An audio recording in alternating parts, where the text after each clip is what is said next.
Hechos capítulo 1, versículo 8, dice la Biblia de la siguiente manera. Pero recibiréis poder cuando haya venido sobre vosotros el Espíritu Santo, y me seréis testigos en Jerusalén, en toda Judea, en Samaria y hasta lo último de la tierra. Oramos, Señor, te damos gracias por tu amor, por tu bondad. Tu palabra dice, Señor, que cada mañana renuevas tus misericordias. Celebramos en esa mañana tu bendita misericordia que has tenido para con nosotros. Gracias, Señor, por el privilegio de adorarte como una familia, como un cuerpo, como una iglesia, como un rebaño. Ahora te rogamos, Señor, que nuestros oídos espirituales sean abiertos y podamos escuchar, Señor, lo que tu Espíritu Santo tiene para decirnos. Y podamos obedecer tu palabra, te lo rogamos en el nombre de Jesús. Amén y amén. Leo de nuevo este versículo. Pero recibiréis poder cuando haya venido sobre vosotros el Espíritu Santo. ¿Y qué dice después? Y me seréis testigos en Jerusalén, en toda Judea, en Samaria y hasta lo último de la tierra. El apóstol Juan, hablando acerca de Jesús, él enseña en el capítulo 1 que Jesús es Dios. En el principio era el Verbo y el Verbo era con Dios y el Verbo estaba con Dios. Y él dice, y este Verbo se hizo carne y contemplamos su gloria y habitó entre nosotros. Y la palabra habitar tiene que ver con hacer de nosotros su tabernáculo.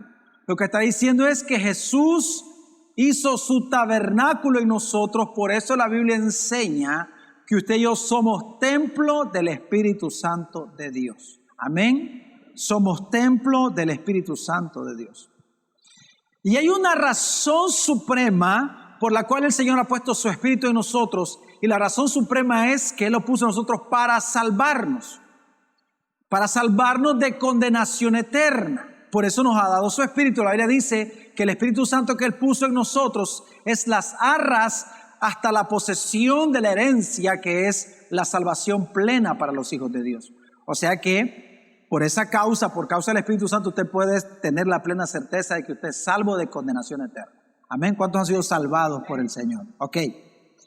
Pero también el Señor nos dejó su Espíritu por otra bendita razón, y es para que nosotros podamos ser testigos. Esta palabra que usa aquí el escritor es una palabra que se traduce por mártires. Se traduce por mártires. Esta palabra mártir también en su traducción literal es una persona que padece muerte por amor de Jesucristo y en defensa de la religión cristiana. O sea que el Señor está diciendo que Él nos escogió para que nosotros podamos tener, por medio del Espíritu Santo, el valor de dar nuestra vida por su causa. Qué tremendo eso. Pero desgraciadamente hoy escuchamos una cantidad de predicaciones que el Señor está en tu vida para que tus sueños no mueran, para que seas cabeza, para que no seas cola, para que lo que pise la planta de los pies sea tuyo. Es un evangelio totalmente centrado en el hombre. Y desgraciadamente hoy, en vez de nosotros trabajar para el Señor, queremos que el Señor trabaje para nosotros y nos ayude en nuestros propósitos y no nosotros vivir para los propósitos del Señor. Hermanos, Cristo dio su vida por nosotros en la cruz. Amén.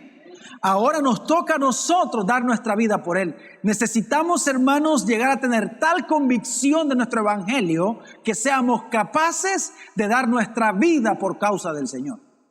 Esa es la convicción que debe de haber en nuestros corazones. Pero la verdad, hermanos, es que hoy en día lo que menos tenemos como iglesia es convicción en nuestra vida. Hermanos, ni siquiera tenemos tiempo para el Señor. Ahora imagínense, los primeros cristianos habían entendido que ellos habían sido llamados con una misión y que ellos debían de invertir su vida en esa misión. ¿Cuál fue la razón por la cual el Señor llamó a sus 12 discípulos? La Biblia dice que el Señor los llamó para que estuvieran con Él, para enseñarles y para enviarlos, para que se convirtieran en apóstoles. Es más, la palabra apóstol significa uno que es enviado. Eso significa la palabra apóstol. O sea que todos nosotros deberíamos de realizar una labor apostólica porque el Señor nos ha enviado. Cuando el Señor resucitó, se le aparece a sus discípulos y dice: por tanto vayan y hagan discípulos a todas las naciones, bautizándolas en el nombre del Padre, del Hijo y del Espíritu Santo. Eso es lo que se conoce como la Gran Comisión. No es, hermanos, el gran consejo, es la gran comisión. El gran mandamiento de Dios es que vayamos y seamos sus testigos. Ese es, y hagamos una labor apostólica. Mira, hermano, el Señor no llamó a sus apóstoles para enriquecerlos. No los llamó para eso. No los llamó para hacerlos famosos. Porque desgraciadamente ahora eso es lo que la gente busca. Los apóstoles modernos, entre comillas, buscan enriquecerse, buscan fama, buscan gloria. Eso es lo que buscan. Eso es lo que buscan. ¿Por qué? Porque han sido engañados por Satanás. ¿Se acuerdan la tentación de Satanás a Jesús? Le mostró los reinos y le dijo: te voy a dar la gloria de esos reinos porque a mí me ha sido dado. O sea, te voy a hacer famoso. Y esa es la tentación en que muchos han caído, porque lo que buscan es la fama.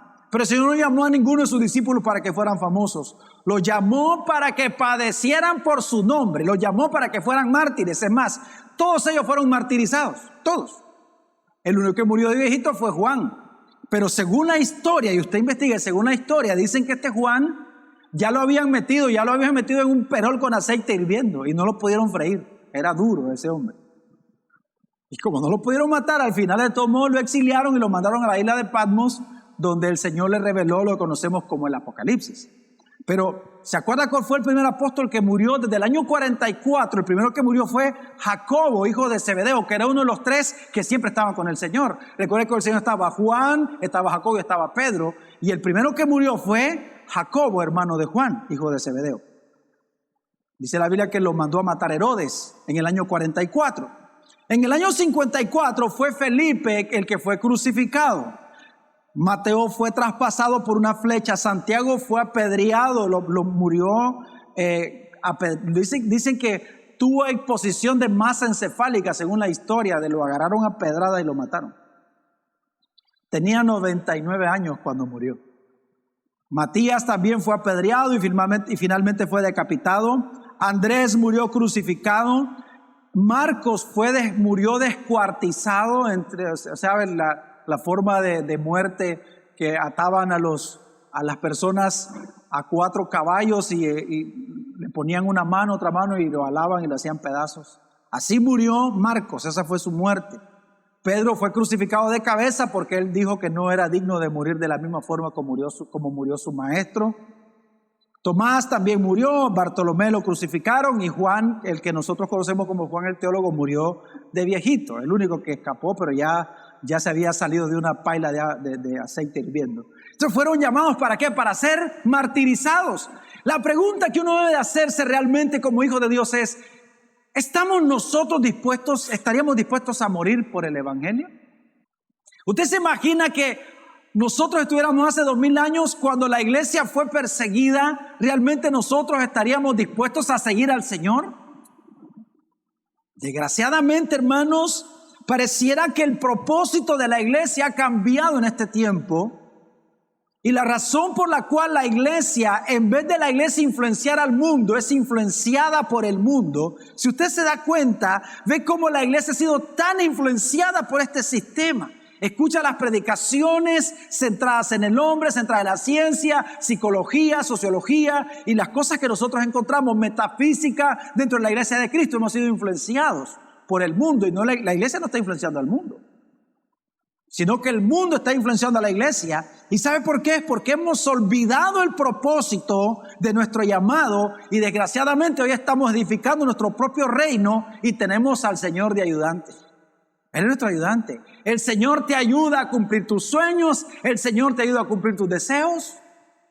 Qué terrible eso. Ahora ya no vivimos nosotros para Él, ya no existimos para Él, sino que Él existe por nosotros. Él vive para nosotros y trabaja para nosotros. Hay personas que parecieran que tienen al Señor como empleado. El Señor te va a sanar y te sana ahora, dicen. ¿Cuándo? Ahora. Sí. O sea, escuchamos hasta que se le dan órdenes a Dios. ¿Usted se imagina qué clase de evangelio el que vivimos ahora nosotros? Un evangelio donde agredimos plenamente la soberanía de Dios. Pero recordemos, hermanos, que nosotros debemos de vivir para el Señor nosotros debemos de trabajar por el Señor y nosotros debemos de ser capaces de morir por el Señor. Amén. Seguramente el apóstol Pablo, que dijo no me avergüenzo del evangelio porque es poder de Dios, se avergonzaría del evangelio que se escucha hoy en la mayoría de las congregaciones y sobre todo en la radio y la televisión. Triste, hermano, el evangelio que escuchamos. Oiga lo que dice Hechos capítulo 9, versículo 13 al versículo 16.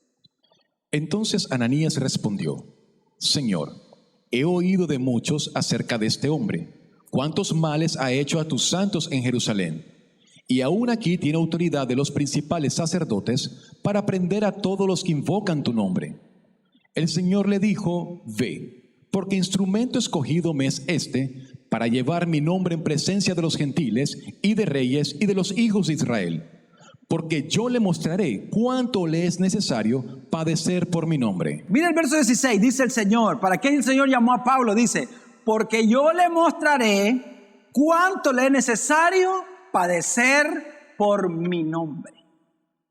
De la misma manera, hermano, nosotros debemos de entender que si nosotros realmente queremos vivir a la manera de Dios y queremos cumplir la misión que nos ha sido encomendada, nosotros vamos a padecer en este mundo. Vamos a padecer. Porque, por ejemplo, fíjese, mire qué tremendo. ¿Sabe por qué son conocidos los testigos de Jehová? Son conocidos porque son personas que constantemente andan predicando. Un evangelio plenamente adulterado, pero ahí andan. ¿Verdad que sí? Hasta se les hacen cualquier cantidad de memes a los testigos de Jehová. Se hacen cualquier... Pero eso no lo hace ni un cristiano. ¿Por qué? Porque desgraciadamente estamos nosotros en nuestra comodidad y se nos ha olvidado que la palabra iglesia significa los llamados a salir del mundo para volver al mundo, pero a predicar a Jesús. Pero estamos bien cómodos en las cuatro paredes, mientras las personas que no conocen al Señor se están perdiendo todos los días. ¿Aló? Se están yendo al infierno. Quiero que entienda algo muy importante. Vamos a ver lo que dice la Biblia. Una persona que muere sin Cristo es una persona que va al infierno. Eso es lo que la Biblia dice. No existe ningún lugar intermedio. No existe sino o el cielo o el infierno. Amén. Según la Biblia, y yo creo lo que la Biblia dice. Si alguien cree otra cosa, bueno, eso es su problema. Yo creo lo que la palabra enseña, porque para mí, si no está en la Biblia, no lo creo. Amén. Es necesario que entendamos, hemos sido llamados para padecer por el nombre del Señor, para padecer afrenta aún de nuestra propia familia, porque hemos entendido que estamos aquí para predicar a Cristo. Esa es la razón primordial de la iglesia de Cristo. Ahora miren lo que pasa en Hechos capítulo 5, versículo 40 al versículo 42. Y convinieron con él, y llamando a los apóstoles, después de azotarlos, les intimaron que no hablasen en el nombre de Jesús y los pusieron en libertad. Y ellos salieron de la presencia del concilio gozosos de haber sido tenidos por dignos de padecer afrenta por causa del nombre. Y todos los días en el templo y por las casas no cesaban de enseñar y predicar a Jesucristo. Miren lo que pasa aquí. La Biblia dice que los apóstoles habían sido azotados por causa de la predicación del evangelio. O sea que ellos fueron azotados y les dijeron, no queremos que prediquen. ¿Qué hicieron ellos? Dice que salieron contentos. O sea, le esperaron una gran apaleada. ¿Y cómo salieron? Contentos. Pero hermanos, ¿sabe que el cristianismo de ahora es un cristianismo de azúcar? Ahora ya nos quedan viendo de mal modo, ya no queremos hacer nada, ya no queremos seguir al Señor. Hermano, es un cristianismo estamos cubiertos de fondant, ¿sí? O sea, somos azucaraditos.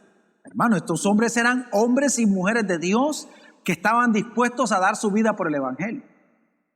Y nosotros, hermanos, estamos súper cómodos, salieron contentos. Gracias, Señor, porque hemos padecido por tu nombre. La iglesia no quiere padecer por Cristo. Amén, no queremos padecer. Entonces la pregunta que debemos de hacernos esta mañana es, ¿será, hermano, que la misión de la iglesia ha cambiado? ¿Será que ahora la labor de la iglesia es sentarse y esperar que Dios le bendiga y tener los mejores carros y las mejores casas y estar de lo más cómodo en esta tierra mientras la gente se pierde? Yo creo que la misión de la iglesia no ha cambiado. La misión de la iglesia sigue siendo la misma. Fíjense que la Biblia dice que el Señor nos ha llamado de las tinieblas a su luz para que anunciemos las virtudes de nuestro Señor. Amén. Para eso estamos aquí. Colosenses capítulo 1, versículos 28 y 29. Aquí nos habla acerca de la misión de la iglesia de Cristo, la misión de los cristianos. No es la misión de CIA, sino la misión de todos los cristianos. Ese es tu trabajo, esa es nuestra misión. Colosenses 1, 28 y 29. A este Cristo proclamamos, aconsejando y enseñando con toda sabiduría a todos los seres humanos, para presentarlos a todos perfectos en Él. Con este fin trabajo y lucho, fortalecido por el poder de Cristo que obra en mí. Tremendo ese versículo. A este Cristo proclamamos, aconsejamos y enseñando con toda sabiduría. ¿A quién dice? A todos los seres humanos. Porque todos los seres humanos, su más grande necesidad es su necesidad espiritual. ¿Cuál es su más grande necesidad? Puede ser una persona que sea millonario. Recuerden que nosotros no predicamos a Cristo para esta vida solamente. El apóstol Pablo dice, si nosotros esperamos en Cristo solamente para esta vida, somos las personas más dignas de lástima que hay en la tierra. Porque entendamos algo, para tener una casa, para tener un carro, para tener dinero, no necesitamos al Señor, pero para tener vida eterna sí necesitamos al Señor. Y esa es la verdadera necesidad de todo ser humano, vida eterna. Entonces alguien puede tener dinero, puede tener casa, puede tener posesiones, pero si no tiene vida eterna, no tiene nada, porque solamente va a poder disfrutarlo por un tiempo, 70, 80 años cuando mucho, y para la eternidad. Por eso es que el evangelio que predicamos nosotros tiene que ver con vida eterna, hermanos. Amén. La más grande necesidad de todo ser humano es Cristo Jesús. A veces pensamos que solo los pobres necesitan al Señor.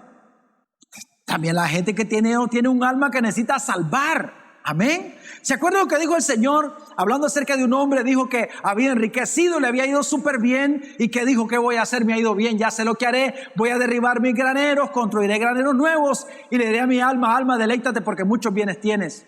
¿Y qué dijo el Señor? Necio, no sabes que esta noche te vienen a pedir tu alma. ¿Y de qué va a servir todo lo que has provisto? ¿De qué sirve, hermanos? ¿De qué nos sirve? ¿De qué le sirve al hombre las riquezas de este mundo para la eternidad? Si el día que se muere uno no se puede llevar nada. Entonces el apóstol Pablo sabía que había algo por lo que tenía que trabajar arduamente, que la razón de su existencia era proclamar a Cristo cada día de su vida y que Dios le fortalecía para eso. Esa es la razón por la cual la iglesia debe reunirse a orar para que el Señor nos llene de su Espíritu Santo para salir de estas cuatro paredes y ser testigos y proclamar a Cristo y ser la luz y ser la sal que Dios espera que nosotros seamos. Amén. Pero no le estamos cambiando la eternidad a nadie.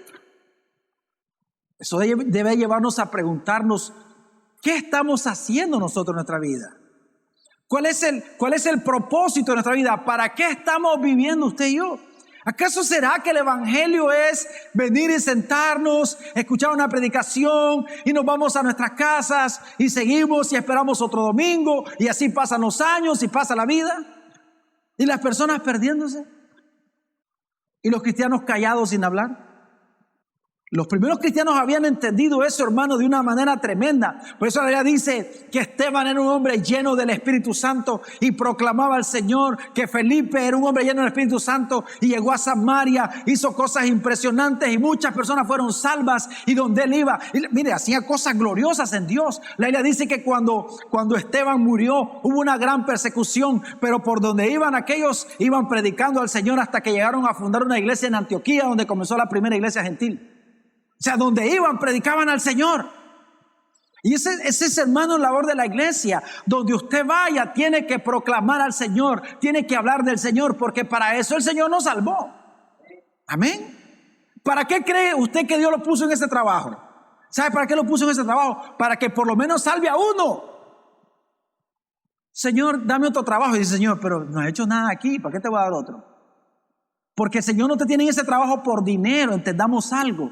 La finalidad del Señor siempre es que nosotros podamos establecer su reino donde vayamos, que podamos usar todo lo que hemos recibido de parte de Dios para beneficio de su reino. Si usted tiene un vehículo, ¿sabe por qué le dio ese vehículo? Para que usted le diga a alguien, es que no puede, monte, yo lo vengo a traer.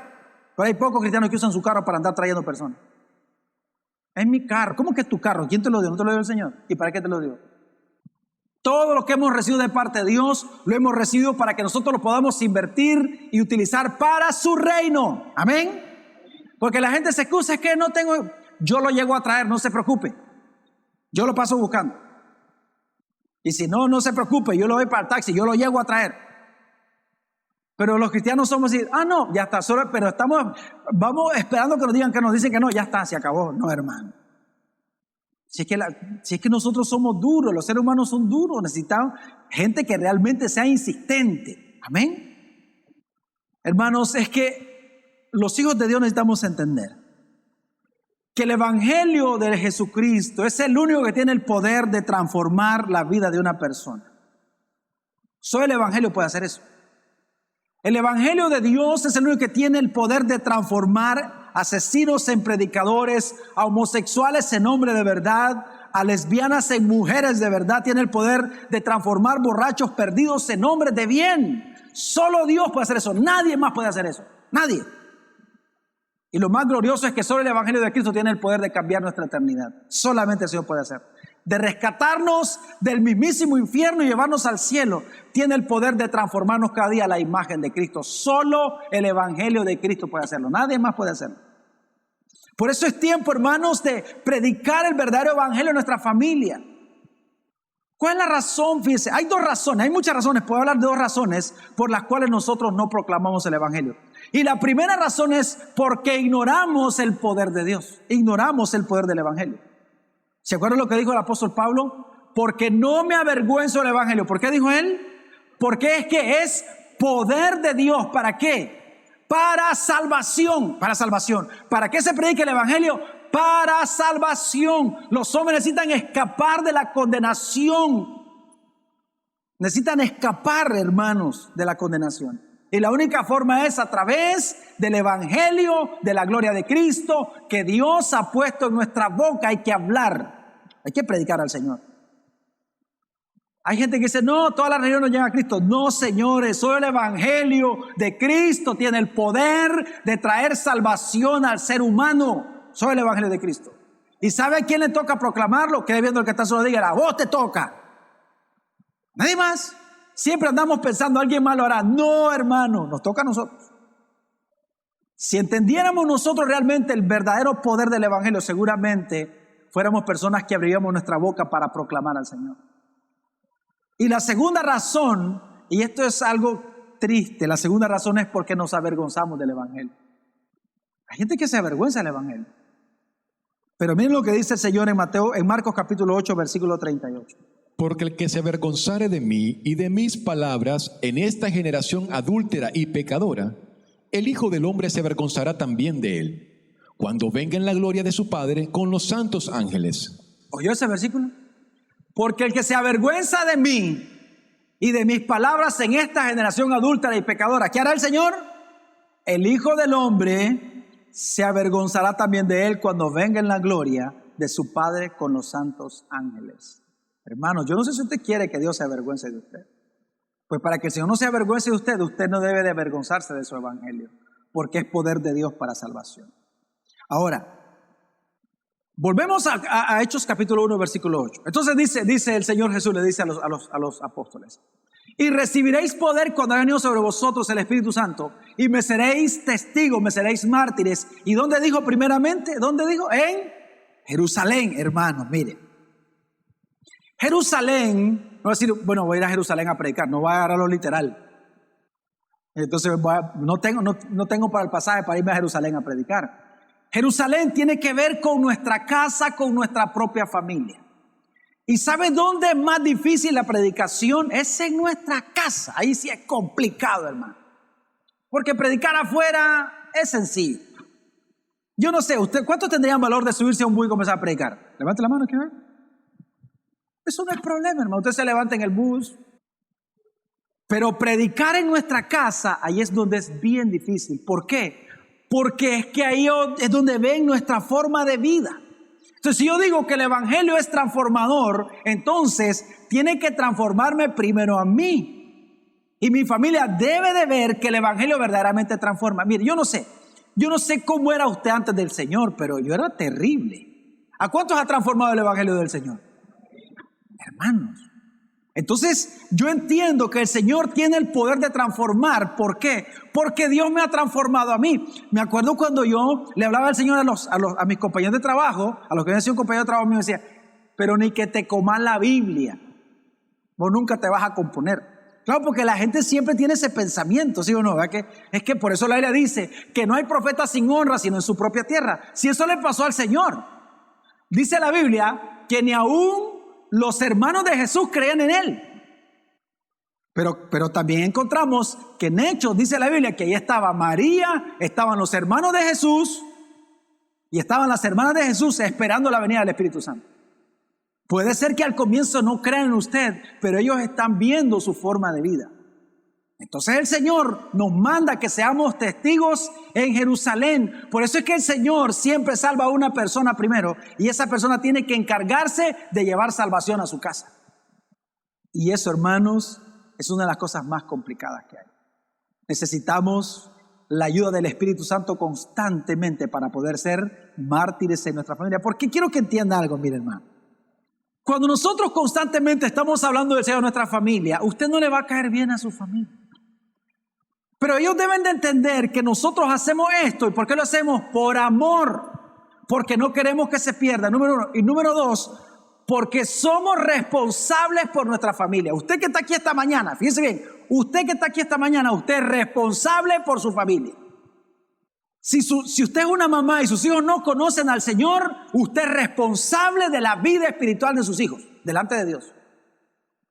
Si usted como esposa, su marido no le sirve al Señor, no conoce al Señor, usted es responsable delante del Señor por su marido. Pero siempre estamos pensando que alguien más lo va a hacer. No, hermano, nos toca a nosotros. Entendamos algo muy, muy importante y muy serio en nuestra vida. Si su papá es una persona que no conoce al Señor, que no ama al Señor y muere en ese estado, hermano, lo único que le espera a su papá es el infierno. Eso es lo que uno debe de entender, hermano. Eso es lo que le espera. Yo quisiera decirle, no, se lo van a llevar para otro lugar. No. No es así. O sea, nosotros debemos de predicar lo que la Biblia enseña. Y eso es lo que a mí me debe llevar a vivir cada día de mi vida, orando por mi familia que no conoce al Señor. Miren lo que pasa, por ejemplo, cuántas veces cuando un familiar muere, vemos a un cristiano llorando por esa persona, llorás por su cuerpo, pero la pregunta es, ¿cuántas veces lloraste por el alma de esa persona cuando estaba viva? Porque después de que se muere ya no se puede llorar por nadie, porque la Biblia dice que está escrito, el hombre nazca, muere después de todo el juicio. No se puede hacer más nada por una persona que ya murió. Usted debe de orar por el alma de una persona mientras está viva. Cuando una persona se muere ya no es... La Biblia no enseña nada acerca de orar por el alma de una persona que ya no está. Amén, hermanos. Si usted me muestra a mí un versículo donde diga lo contrario de lo que estoy diciendo, entonces me retracto. Pero si no me lo muestra, entonces retráctese usted lo que cree. Uno de los dos tiene que retractarse, amén. O usted o yo. Pero desgraciadamente después estamos llorando por el cuerpo de la persona que ya no está. Pero ¿cuántas veces realmente doblamos nuestras rodillas por esa persona y lloramos delante de la presencia del Señor? ¿Cuántas veces ayunamos por esa persona? La Biblia dice que el ayuno lo que hace es romper las cadenas. Dice que el yugo lo que hace es soltar, es liberar a los que están oprimidos. ¿Y sabe por qué vamos a comenzar? Por nuestra familia que está oprimida por el enemigo, que están en esclavitud, que están en borrachera, que están en pecado, necesitan ser libres, y la única forma de ser libres es a través de la predicación de la palabra de Dios. Hermanos, el Señor nos va a pedir cuenta, ¿sabe dónde? De nuestra casa, de nuestra Jerusalén. Necesitamos, hermanos, orar. Si sus hijos no conocen al Señor, ore por sus hijos de día y de noche. Llore por sus hijos delante de Dios y pídale al Señor que los salve, aunque sea a última hora que el Señor los salve, pero que se los lleve. Porque yo, hermano, me puedo pensar, lo peor que le puede pasar a uno es pensar que alguien murió sin Cristo de tu familia y ¿dónde vas a agarrar consuelo? Miren lo que pasa, a veces me ha tocado ir a los lugares. Bueno, la vez pasada me escribía alguien, me decía, pastor, ¿qué le puedo decir a una persona que murió su hermano en este momento difícil? Entonces le pregunto, ¿pero su hermano conocía al Señor? No. Entonces yo no te puedo decir nada que le pueda decir. Porque la palabra del Señor consuela, es consuelo para los hijos de Dios. Porque la Biblia dice que cuando una persona que tiene al Señor en su corazón muere, lo que el Señor hace es sacarlo de la aflicción. Pero si muere sin Cristo, entonces más bien lo lleva a una peor aflicción. Entonces, ¿de dónde sacamos nosotros un versículo? Es bien complicado, hermano. Por eso la importancia de vivir en oración por nuestra familia que no conoce al Señor. Fíjense lo que pasó hace poquito. Aquí venía una señora que se llama Noemí. Ella tenía 3 hijos varones. 3 hijos varones. El menor, Jonathan, él tenía un problema congénito del corazón y le hicieron una operación a corazón abierto y le daban algunos años de vida al chavalo, pero el chavalo logró vivir 17 años. Tremendo, fue una bendición para ella. Pero ella tiene 2 varones más. Y su otro varón que tenía 19 años, se apartó del Señor, andaba en su borrachera. Y no sé si algunos de ustedes vieron un reportaje, yo no lo vi, pero me dijeron que algunas personas lo vieron. Un camión que chocó aquí en Enacal, se estrelló aquí por Enacal. Iban 2 y uno de ellos murió instantáneamente. Dice que salió, no llevaba cinturón y salió y se estrelló una piedra y muerte de un solo. El chavalo también se dio vuelta en el camión y él quedó desbaratado, pero no se murió. Y lo increíble de esto es que ese accidente fue el domingo en la madrugada. Y este muchacho murió 3 días después. Y no perdió el conocimiento en ningún momento. Y pudo hablar con su mamá y pudo hablar con sus hermanos. Y él le dijo a sus hermanos, bueno, estaban orando por él. Y él les dijo, estoy diciendo lo que la familia habló. Le dijo, no oren por mí porque el Señor me dijo que me va a llevar. Que voy con él. Le dio la oportunidad al Señor de arrepentirse, pero me consta que la mamá de ese muchacho es una mujer de oración, hermano. Y es un consejo. ¿Usted se imagina que hubiera pasado de repente y se muere de una forma instantánea? Y qué cosa horrible para una persona así. Pero qué tremendo es que el Señor le dé la oportunidad de poder arrepentirse, que sea al final de su vida. Al final de su tiempo, es una cosa tremenda. Por eso, hermanos, la importancia de que las madres puedan estar de rodillas por sus hijos, que los padres puedan estar de rodillas por sus hijos, orando por ellos, predicándoles a Cristo. Cada vez que usted mire a sus hijos que no conocen, ¿sabe qué? Hábleles del Señor, arrepentite, busca al Señor, mirá y dele con todo. No les va a caer bien, pero no importa. Lo hacemos. ¿Por qué lo hacemos? Lo hacemos porque los amamos. ¿Cuánto aman a su familia? Claro. Y el amor, dice la Biblia, que no hay amor más grande que dar su vida por sus amigos. ¿Y quién es su vida, mi amado hermano? Mi vida es Cristo, por eso lo que lo ve la gente es a Cristo. Yo me acuerdo, por ejemplo, en el caso de mi hermano menor. Ese mi hermano era de lo peor, de lo peor. Ese bebía guaro todos los días. Y no solo guaro, se metía a cualquier cosa. Marihuana, coca, lo que era, tipo corrupto. Y cada vez que yo lo miraba siempre estaba ahí. Arrepentirte. A veces se enoja, me dice, pues no hay otra cosa que me pueda hablar. No, ¿de qué más te voy a hablar? Si la Biblia dice que de la abundancia del corazón habla la boca. ¿Sabía que sí? Si lo que hay en su corazón es palabra, ¿de qué usted va a hablar? Casualmente hoy en la mañana todavía estaba mi papá por aquí, entonces estábamos hablando y comenzamos a hablar de la Biblia casi como una hora. Entonces me decía, y ahí estabas predicando, ¿y qué voy a predicar allá otra vez? Te lo digo, es que entendamos, de la abundancia del corazón habla la boca. Si usted se reúne con su familia que no conoce al Señor, ¿de qué le va a hablar? De Cristo, entienda. No lo van a visitar, porque cuando usted bebía guaro, ¿cómo le caía a su familia? Todos los coyotes me llegaban, ¿sí o no? Claro. Así es, hermano. Claro, ¿qué pasó? Vamos así, hombre, llegaban. Tenemos sopita, va peor, vamos a darle. Mire, una de las cosas, uno de mis pecados, yo era fiestero de primera clase. Yo llegaba donde mi familia y armábamos baile de todo. Claro, cuando el Señor comenzó a tratar conmigo, ya dejé de hacer eso. Entonces ya, cuando hacían su fiesta, ya no me invitaban. ¿Por qué? Porque primero no iba a ir y segundo, cada vez que lo miraba les hablaba del Señor.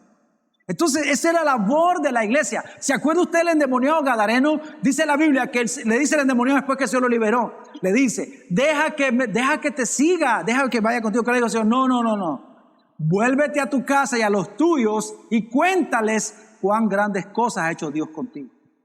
Una pregunta, ¿con cuántos de ustedes Dios ha hecho cosas gloriosas? ¿De qué va a hacer usted? Háblenle de eso a su familia. ¿Te acordás cómo yo me agarraba el billete y me lo gastaba en guaro? Mira ahora cómo Dios me ha bendecido. Entonces hay que hablarle de la familia, de lo que el Señor ha hecho en nuestra vida. Hay gente que dice, es que yo no sé predicar. Hable de lo que el Señor ha hecho en su vida. Eso es lo que hay que hacer. Eso fue lo que fue el endemoniado. Yo estaba loco, estaba endemoniado y mira cómo estoy libre para la gloria del Señor. Eso es lo que hacemos. Eso es lo que hay que hacer. Yo les pregunto, por ejemplo, a los padres, ¿dónde están sus hijos? ¿Sus hijos conocen al Señor? Porque la peor tragedia de un cristiano, fíjense, lo voy a decir de un pastor. La peor tragedia de un pastor es andar predicando y sus hijos perdidos. No sé, hermano, eso como que para mí no tiene lógica. He conocido gente, por ejemplo, conocí a una mujer pastora. Ella tiene tiene una obra en León. Y va a predicar en León y todo. Y sus hijos más perdidos, hermano. Ni siquiera uno de sus hijos si le sirve al Señor. Ni siquiera uno, perdidos. Y una fama que tiene, hermano. ¿Usted se imagina qué voy a hacer a predicar a León? Yo no iría a predicar a León, yo me quedaría en la casa predicando en la misión todos los días, ayunando y orando por ellos hasta que se arrepientan. Y después sí salgo. Porque no es posible que uno ande cambiando la eternidad de otras personas, hablándole de Cristo a otras personas y tu familia perdida. Eso es una cosa horrible, hermano. Qué tremendo es que usted pueda tener a sus hijos y realmente usted tenga la certeza de que Dios ha tratado con sus hijos. Porque usted sabe, hermano, que nuestros hijos no se van a salvar porque usted le sirve al Señor o porque usted ama al Señor, porque Dios solamente tiene hijos. Dios no tiene nietos, ni bisnietos, ni tataranietos. Solamente tiene hijos. Y tenemos una gran responsabilidad de nuestros hombres. ¿Sabe cuál es la primera responsabilidad nuestra? Nuestra familia. Nuestra familia. Y uno dice, pobre. No. Necesitamos doblar nuestra vida delante del Señor y comenzar a orar por la familia, hermano. Que se puedan volver al Señor. Su familia necesita estar aquí. Pero para que esté aquí, hermanos, no es solamente, yo sé que Dios va a hacer algo. No, ok, mire. Dios hará algo cuando usted haga algo. ¿Sabe qué tiene que hacer usted? Orar, ayunar, buscar al Señor hasta que Dios haga un milagro con sus hijos. Decirle al Señor, Señor, no te voy a soltar hasta que hagas un milagro con mis hijos. No voy a soltar esta petición de oración hasta que hagas un milagro con mi madre, hasta que mi madre sea salva. No te voy a soltar. ¿Y sabe qué hará el Señor? Dios hará tremendos milagros, porque la Biblia dice que el Señor escucha las oraciones de sus hijos. Es más, la Biblia dice, bienaventurados los que lloran, porque ellos recibirán consolación. Imagínense qué tremendo que usted llorando por su familia. ¿Sabe cuál es el consuelo del Señor? Cuando usted ve cómo Dios comienza a tratar con su familia. Yo, hermano, yo tengo una carga bien fuerte por mis 2 hermanas, porque somos 4. Mi hermano sí le sirve al Señor, pero tengo mis 2 hermanas que le servían al Señor, pero no. Y esa es mi oración por ellos todos los días. Señor, hace un milagro con ellas, hace un milagro con ellas, hace un milagro con ellas. Y las llamo, busquen al Señor, arrepiéntanse. A veces llamo a mi hermana y ni me contesta porque dice, no, la pasada me acuerdo que la llamé y le dice, y le escuchaba el algo, mi mamá le contestó el teléfono, no, si es para regañarme no estoy. Pero ¿por qué lo hace? A mí no me importa, yo lo sigo haciendo. ¿Por qué? Porque lo hacemos. ¿Por qué lo hacemos? Porque los amamos. ¿Cuántos aman a su familia? Pues el amor a su familia se demuestra, hermano, cuando nosotros le damos lo mejor que tenemos en nuestra vida, y es Cristo Jesús. Y luego de eso, entonces, le vamos a predicar a los vecinos, le vamos a predicar. Mire, hermano, por eso la importancia de que usted pueda abrir un grupo de vida en su casa. ¿Sabe para qué? Para que su familia se salve. Hay lugares donde solo una persona es cristiano y está toda la familia. Hermano, abre un lugar para que alguien vaya a predicar y haga de su casa un arca de salvación. Mire cómo hacen falta los Noés dentro del cuerpo de Cristo. Dice la Biblia que por la fe Noé le creyó a Dios y salvó a su familia. Si Noé no le hubiera creído al Señor, imagínense qué terrible hubiera sido para él. Pero la fe de Noé fue lo que hizo que su familia se salvara. ¿Sabe qué es lo que hará que su familia se salve? Su fe, su confianza en el Señor, su confianza en el Señor que se demuestra en oración, buscando al Señor constantemente hasta ver un milagro en nuestra familia. Hermanos, la iglesia tiene que ser contada no por miembros, sino por familias. Y la familia nuestra tiene que estar aquí sirviéndole al Señor. No me refiero aquí específicamente, sino en el cuerpo de Cristo, porque la familia a veces está dispersada. Algunos están por un lugar, otros están por otro lugar, pero todos sirviéndole al Señor, porque la iglesia es una. Congregaciones hay muchas, pero iglesia es una sola. Hermanos, tenemos una gran responsabilidad. Usted necesita tomar a su familia, ponerla sobre sus hombros y traerla al Señor hasta que Dios haga un milagro en su familia. Amén, hermanos. Ese es un trabajo arduo. Pero ¿sabe lo que yo veo? Lo que yo veo es a la iglesia despreocupada por su familia, Veo algunas mamás despreocupadas por sus hijos. Veo algunos hijos que no se preocupan por sus papás, no los llevan en oración constantemente. Después no esté llorando delante del Señor porque no va a tener consuelo. Porque cuando debió llorar, no lo hizo. Era antes de que la persona partiera y ya no está. Eso es una cosa tremenda, hermano. Necesitamos realmente entender que solo el Evangelio tiene el poder de transformar la vida de las personas. Usted debe ponerse como meta, decir, Señor, este año yo quiero que mi familia te sirva. Y vamos a orar y vamos a creerle al Señor. Y vamos a clamar por ellos hasta verlos sirviendo al Señor. Señor, si los vas a quebrantar, quebrantarlos. Si los vas a llevar a un hospital, pues allá, que allá te... Pero hace algo. Amén, ¿verdad que sí vale la pena? Ahí están los hijos, los más frescos de la vida. Y los cristianos los más frescos. Y esperando que alguien más lo haga. No, no, no. Usted es el responsable de su familia. Quiero que entienda. El Señor ha depositado sobre sus hombros la carga de su familia. Y nadie más que usted le corresponde orar por ellos todos los días de su vida. Hasta que ellos se vuelvan al Señor. Hasta que ellos puedan reconocer a Jesús como su Señor y el Salvador de su vida. Pero tampoco se olvide de hablar con sus vecinos, de predicar a sus vecinos, de predicar a sus compañeros de trabajo, a sus compañeros de clases, de hablarle del Señor. Pero la responsabilidad primaria, ¿cuál es? Mi casa. Usted se imagina, yo como pastor, o sea, es más, los hombres de aquí, de esta congregación saben que su responsabilidad primaria es su casa. Puede ser que sean pastores o sean líderes, pero su ministerio primario es su casa, es su esposa, son sus hijos. Y yo entiendo como pastor, el primer lugar donde debo de pastorear es en mi casa. Pero la Biblia dice, si el que no administra bien su casa, ¿cómo va a administrar la casa de Dios? Por eso, hermanos, esto es un asunto bien serio. Que el Señor lo haya salvado a usted, gloria a Dios por eso, pero eso es una gran responsabilidad que usted necesita reconocer cada día delante de Dios. Y ¿sabe qué, hermano? Necesitamos la ayuda del Señor. Termino diciéndole esto. Miren lo que dice la Biblia. La Biblia dice que cuando Pedro estaba encarcelado por causa de la predicación de la palabra del Señor, dice que la iglesia hacía oración por él y estaba en oración y un ángel llegó y liberó a Pedro. Cuando Pedro llega a la casa de Juan Marcos, dice que comenzaron a orar y el lugar tembló y todos fueron llenos del Espíritu Santo. Y dice, y recibieron el valor del Espíritu Santo para seguir predicando la palabra del Señor. Hermano, en su oración dígale al Señor, Señor, dame valor para poder predicar tu palabra, comenzando por mi familia. Sé que no será algo agradable para mí, sé que no será algo placentero para mí porque es bien complicado, pero al final, Señor, o sea, voy a gozarme viendo a mi familia, sirviéndote y viviendo para ti. Hermano, eso es una gran recompensa de los hijos de Dios. Cuando realmente buscamos al Señor y ponemos al Señor en primer lugar en nuestra vida y entendemos que fuimos llamados para padecer. Mire, ya nadie le va a cortar la cabeza por andar predicando, no. Nadie lo va a garrotear, ojalá que no, ¿verdad? De repente también puede pasar. Nadie lo va a encarcelar por predicar la palabra del Señor. Ahora más bien es que uno realmente se vuelve un paria social para la gente, pero ya no lo quieren a uno, porque siempre hablamos de Cristo. Esa es nuestra vida. ¿De qué más vamos a hablar? Solamente del Señor. Vamos a orar esta mañana. Padre, te damos gracias.